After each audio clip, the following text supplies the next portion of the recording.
ശ്രീ കുമ്മനം രാജശേഖരൻ, നമുക്കറിയാം പോലീസിന്റെ ധാർഷ്ട്യപരമായിട്ടുള്ള നീക്കങ്ങൾ കഴിഞ്ഞ ദിവസങ്ങളിലെല്ലാം നമ്മൾ കണ്ടതാണ്. തൃശൂർ പൂരത്തോട് ഒരു വൈരാഗ്യപരമായി തന്നെ പോലീസ് പെരുമാറുന്നൊരവസ്ഥ തന്നെയാണ്.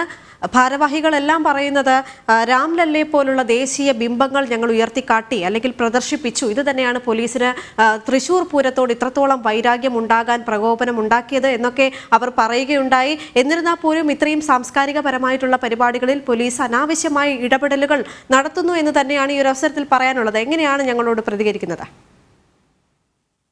ഇത് അസഹിഷ്ണുതയിൽ നിന്നും ഉടലെടുത്ത ഒരു വികാര പ്രകടനമാണ് പോലീസിന്റെ ഭാഗത്തു നിന്നുണ്ടായിട്ടുള്ളത്. പോലീസ് ഇത് തനിച്ചിങ്ങനെ ചെയ്യും എന്ന് ഞാൻ വിശ്വസിക്കുന്നില്ല. ഇങ്ങനെയൊക്കെ ചെയ്യണമെന്ന് ആരോ അവർക്ക് നിർദ്ദേശം നൽകിയിട്ടുണ്ട്. മേലധികാരികളുടെ അല്ലെങ്കിൽ രാഷ്ട്രീയ നേതൃത്വത്തിന്റെ നിർദ്ദേശം അനുസരിച്ചാണ് ഇവരെല്ലാം ചെയ്യുന്നത് എന്നുള്ളത് വളരെ വ്യക്തമാണ്. പോലീസ് തനിച്ച് ഇങ്ങനെ ഒരു വലിയൊരു ആഘോഷം വളരെ പെട്ടെന്ന് യാതൊരു മുന്നറിയിപ്പും ഇല്ലാതെ തടയാൻ തക്ക വിധത്തിൽ പോകുമോ? അവർ തെറ്റ് ചെയ്യുന്നു. അവരെ പ്രേരിപ്പിക്കുന്നത് ആരാണ്? ഇതിന് വേണ്ടി ഇതൊക്കെ ചെയ്യാൻ പറഞ്ഞയച്ചതാരാണ്? ഇതിന്റെ പിന്നിൽ നടന്നിരിക്കുന്ന ഗൂഢാലോചന എന്താണ്?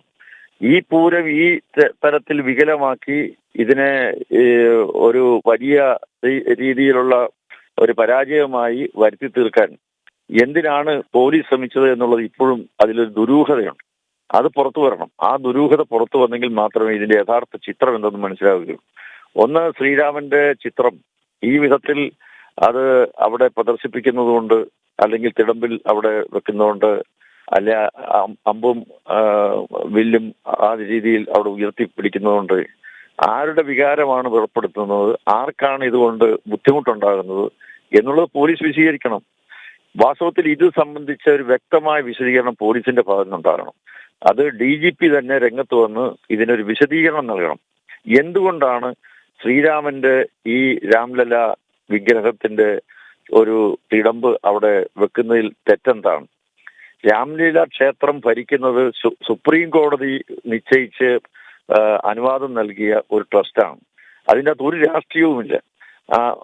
തികച്ചും ശ്രീരാമ ജന്മഭൂമിയാണ് അയോധ്യ എന്നുള്ളത് എല്ലാവരും വിശ്വസിക്കുന്ന ഒരു കാര്യമാണ്.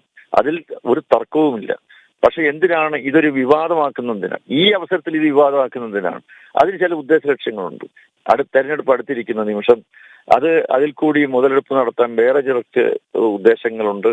അതിനെ എല്ലാമായിട്ട് കൂട്ടിയിണക്കി ചില നിക്ഷിപ്ത സങ്കുചിത താല്പര്യക്കാർ ഇതിനിടയിൽ പ്രവർത്തിച്ചിട്ടുണ്ടോ എന്നുള്ളതാണ് നമ്മൾ മനസ്സിലാക്കേണ്ടത്.